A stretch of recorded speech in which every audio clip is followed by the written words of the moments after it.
घटकांना नमस्ते.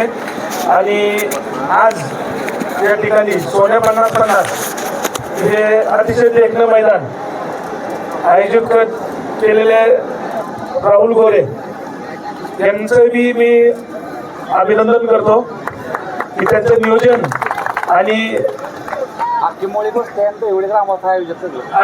त्यांच्या जोडीला दैवडी ग्रामस्थ आणि मोळी वस्ती या परिसरातील जे ग्रामस्थ आहेत त्यांच्या आता कष्टाने ते मैदान जे पार पडत आहे त्याही ग्रामस्थांचा आणि कार्यकर्त्यांचा मी आभार मानतो. अखिल भारतीय बैलगाडा संघटनेतर्फे आज या ठिकाणी मला सर्व स्तरातून आम्ही जो राजीनामा जाहीर केला होता, मी आनंदराव मोहिते आणि दत्ताभाऊ गायकवाड तिघांनी आमचा राजीनामा जाहीर केला होता. त्यानंतर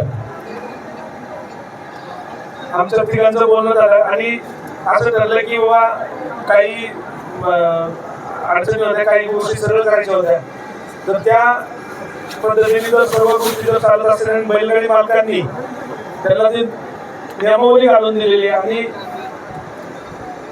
अजून काही थोडेफार सभासद नोंदणीचे वगैरे जे नियम असतील ते पाळले तर 100% आम्ही काम करत राहू. कारण थोडासा विस्कळीतपणा मला जाणवायला लागला होता, त्या कारणाने मी थांबत होतो.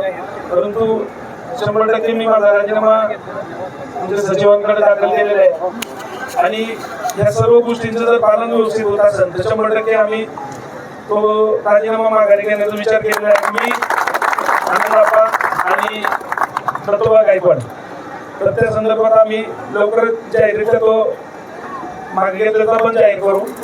तत्पूर्वी काही सूचना आहेत की पूर्वी जी नियमावली आहे ती अतिशय चांगली आहे. त्या नियमाच्या व्यतिरिक्त काही गोष्टी आहेत तर ज्या सूचना आहेत बैलगाडी मालकांना तर ते ह्या आजच्या या मैदानामध्ये सर्व बैलगाडी मालक बहुसंख्येने उपस्थित आहेत आणि लाईव्ह टेलिकास्ट सुद्धा आहे, म्हणून सर्वांच्या कानापर्यंत ते जावं म्हणून आजचा हा मुहूर्त आम्ही निवडलेला आहे.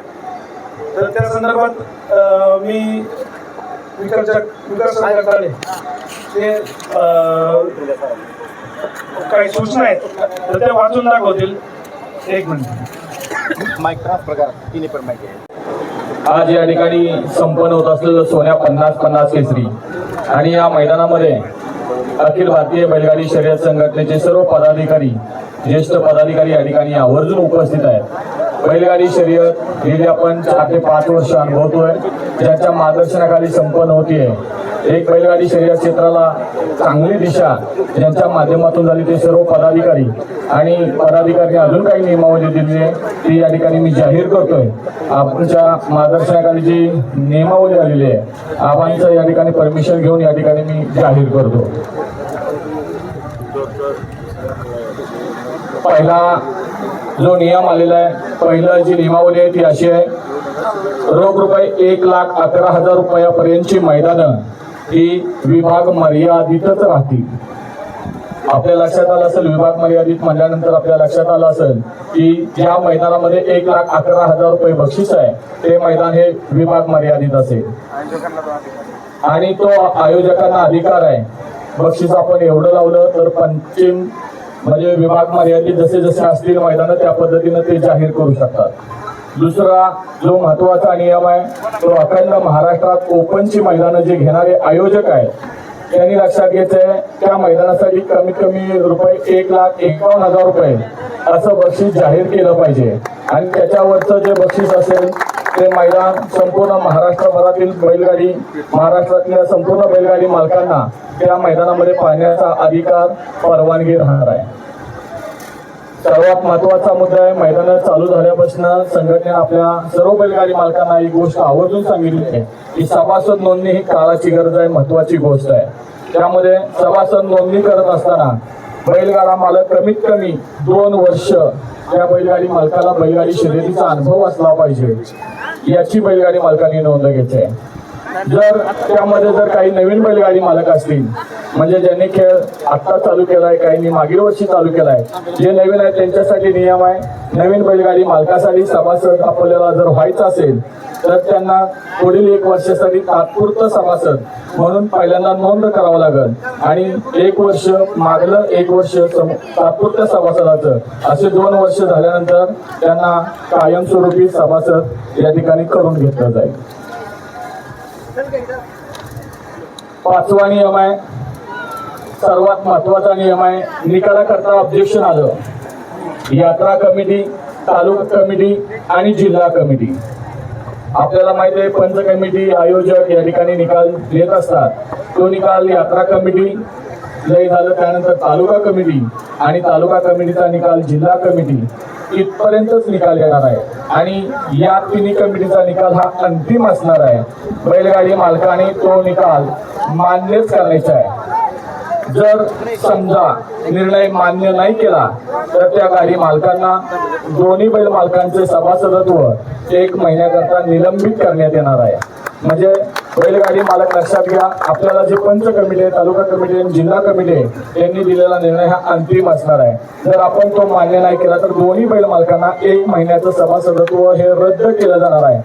त्याचबरोबर जर 1 वर्षाच्या काळात त्याच सभासदाकडनं 5 वेळा निलंबन त्यांच्यावर जर झालं, म्हणजे बैल मालक म्हणून आपण ज्या वेळेला ऑब्जेक्शन घेतो आणि ते 5 वेळा जर आपलं वर्षात निलंबन झालं तर बैलगाडी मालक आपलं सभासदत्व संघटना ही कायम स्वरूपी रद्द करू शकते.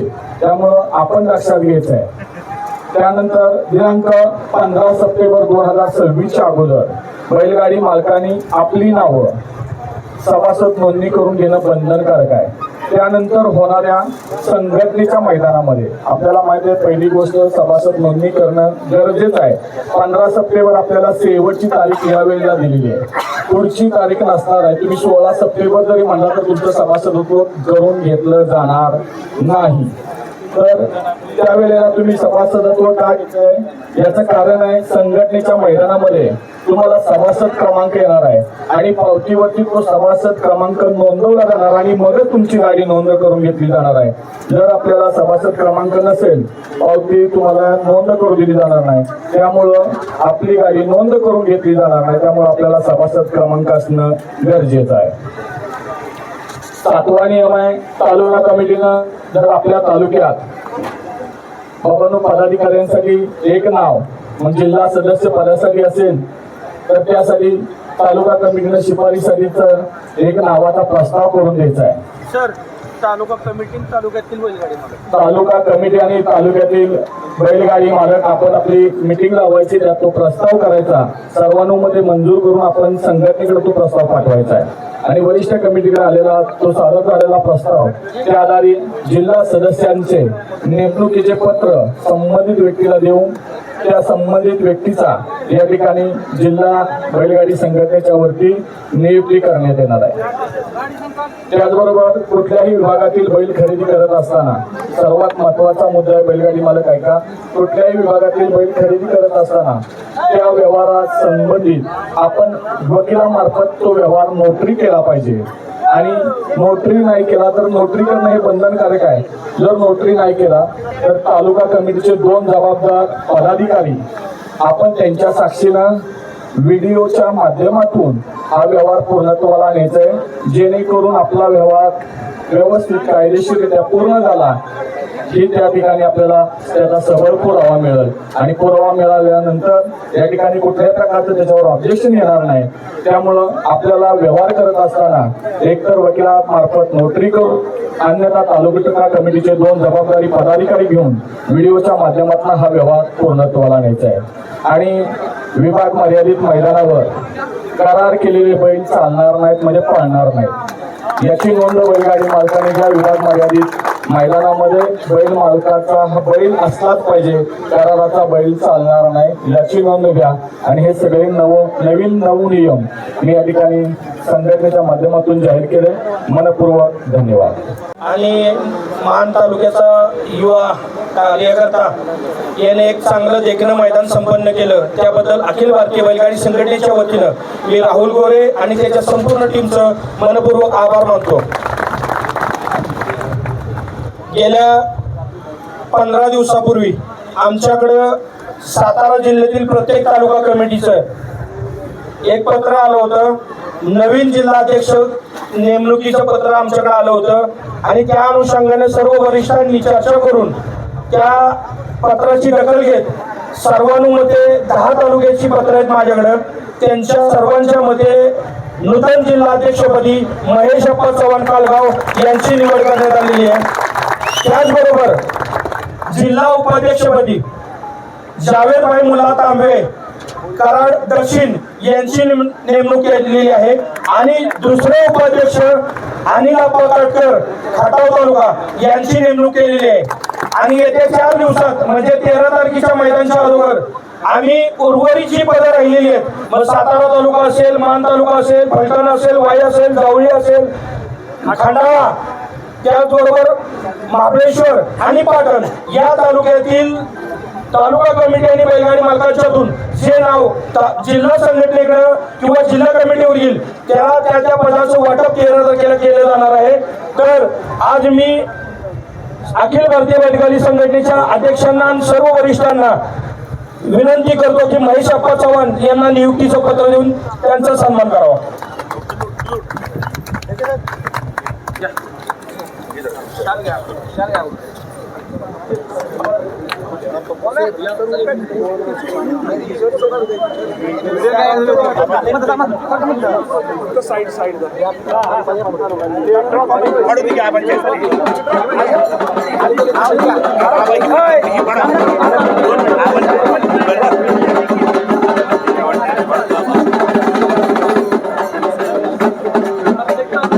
झूम कर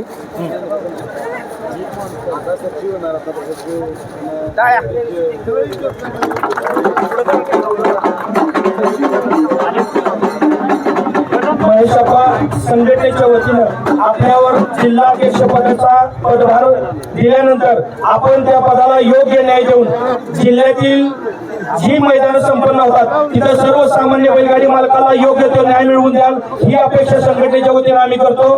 पुण्याच्या अखिल भारतीय बैलगाडी संघटना महाराष्ट्र राज्याच्या वतीनं आपल्या नियुक्तीसाठी आपल्याला लक्ष अशा शुभेच्छा देतो आणि थांबतो.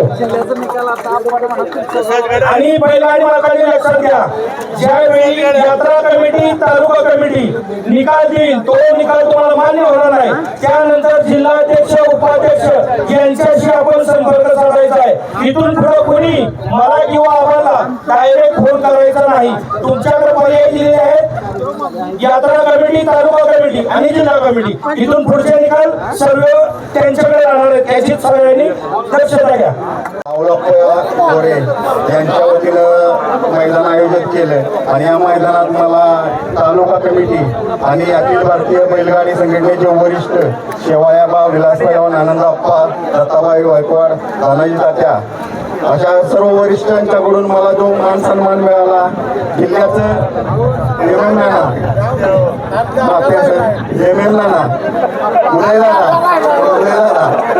प्रदीप नाना अशा सर्व वरिष्ठांच्याकडून जो मान मिळाला आणि बैलगाडी मालकांना सामान्य माणसांना जो काही निकालात अडचणी येणार आहेत आणि सगळ्यात म्हणजे माझ्याबरोबर खंबीरपणे असणारी युवा संघटना या सगळ्यांनी माझ्यावर जो विश्वास दाखवला या विश्वासास पात्र राहून कुठल्याही गोष्टीला निसंकोचपणे फोन करा. कुठल्याही अडचणीस 100% न्याय दिला जाईल. कुठलीही एका कुणावर अन्याय केला जाणार नाही एवढा शब्द देतो आणि माझं काम हे पूर्ण अगदी मनापासून करणाऱ्याची ग्वाही देतो. सगळ्या जिल्ह्याच्या जिल्हा कमिट्यांच्या नियुक्त्या करणार आहोत पश्चिम महाराष्ट्रातील म्हणजे सांगली, सोलापूर, पुणे, कोल्हापूर सगळ्या जिल्ह्यांच्या जिल्हा कमिटीची नियुक्ती होणार आहे याचे सगळ्यांनी लक्षात घ्या.